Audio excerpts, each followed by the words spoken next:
जी बिस्मिल्लाहिर्रहमानिर्रहीम। न पूछो ज़माने से कि क्या हमारी कहानी है, हमारी पहचान तो बस इतनी है कि हम सब हिंदुस्तानी हैं।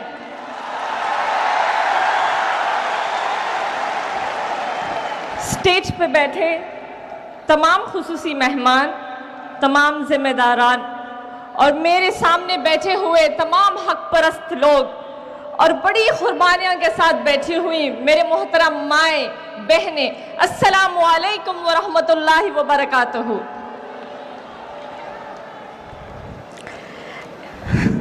इक्वल राइट्स टू ऑल, सबको बराबर का हक, दुनिया की सबसे बड़ी डेमोक्रेसी के सबसे वजनदीदार शब्द।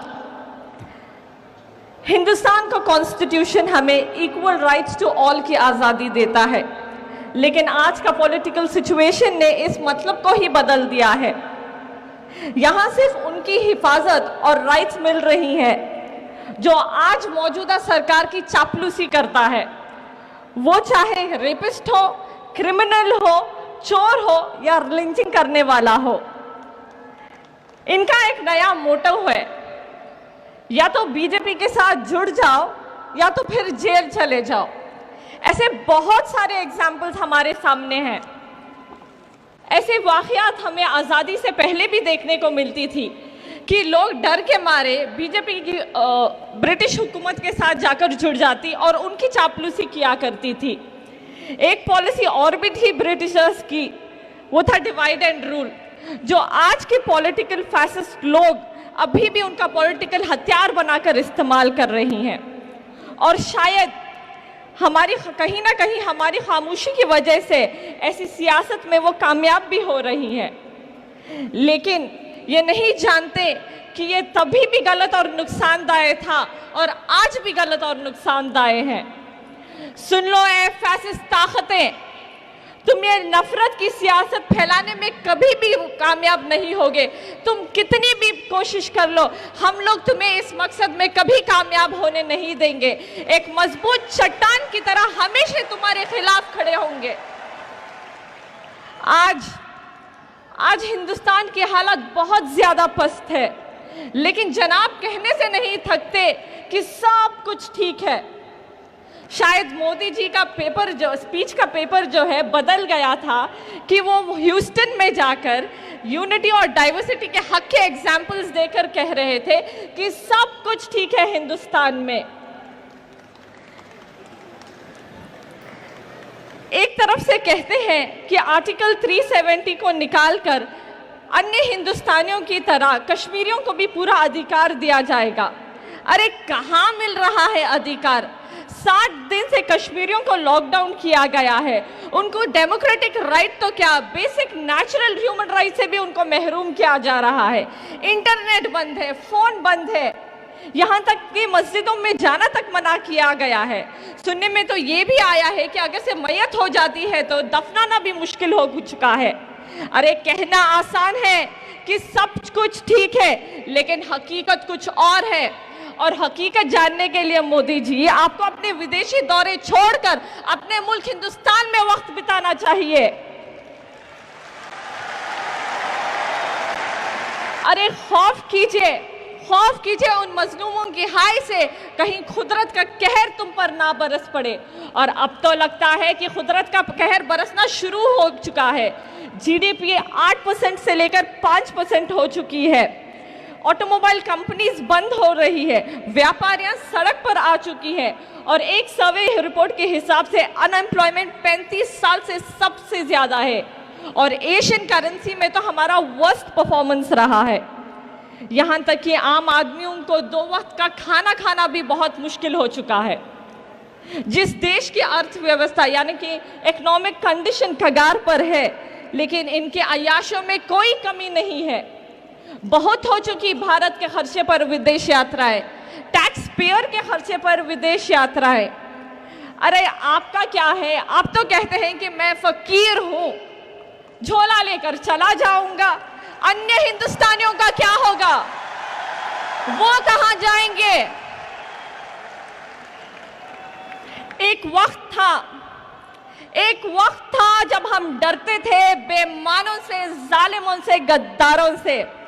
हिफाजत की क्या उम्मीद करें उन हुक्मरानों से जब अपना घर लुट रहा है अपने ही चौकीदारों से। ये लोग डेवलपमेंट की बात करने की बजाय जो वक्त की सख्त ज़रूरत है, बजाय उसके ये आरटीआई, एनआरसी, ट्रिपल तलाक बिल, आर्टिकल 370, एंटी कन्वर्जन और एनआईए चेंजेस जैसे ड्रकोनियन लॉज इंप्लीमेंट करने में लगी हैं। ये बहुत बड़ी तबाही के आसार है। मैं हमारी हिंदुस्तान की आवाम से कहना चाहती हूँ कि अपनी आंखें खोले और इस पस मंजर से बाहर निकले। वक्त आए तो हालात के साथ लड़ना भी सीखे। बदल जाओ वक्त के साथ या फिर वक्त बदलना सीखो। बदल जाओ वक्त के साथ या फिर वक्त बदलना सीखो। मजबूरियों को मत कोसो, हर हाल में चलना सीखो। हिंदुस्तान बना है कश्मीर से लेकर कन्याकुमारी तक, गुजरात से लेकर अरुणाचल तक, हिंदी से लेकर मलयालम तक और गुजराती से लेकर बंगाली तक। ये हिंद की खासियत है कि ये जुड़ा हुआ है। ये गंगा जमुना की तहजीब है, इसे तोड़ने की कोशिश मत करो। सारी दुनिया पर नजर घुमा के देख लो। यूनिटी और डाइवर्सिटी में यूनिटी की इससे बेहतरीन मिसाल तुम्हें कहीं नहीं मिलेगी। सिर्फ अपने पॉलिटिकल फायदे के लिए एक दूसरे को दुश्मन मत बनाओ। हिंदुस्तानियों जाग जाओ, अब तो जाग जाओ। जिंदा दिल है वो लोग जो बेखौफ होकर हक के लिए आवाज उठाते हैं। जो लोग चोर है, करप्ट है, जेल जाने की डर से बीजेपी में जाकर जुड़ जाते हैं। याद रहते हैं वो लोग जो मरकर भी अपनी छाप छोड़ जाते हैं, जैसे कि टिप्पू, गौरी और करकरे। बेइज्जत है वो लोग जो जिंदा रहकर भी जिल्लत में मिल जाते हैं। मैं ऐसे लोगों का नाम लेना भी गवारा नहीं समझती। ऐसे सूरत हाल में मैं सलाम करना चाहती हूँ पॉपुलर फ्रंट ऑफ इंडिया का, जो डेमोक्रेसी और सेक्युलरिज्म का झंडा पकड़कर आज भी हक के लिए डट कर खड़ा है। और उनका साथ देने के लिए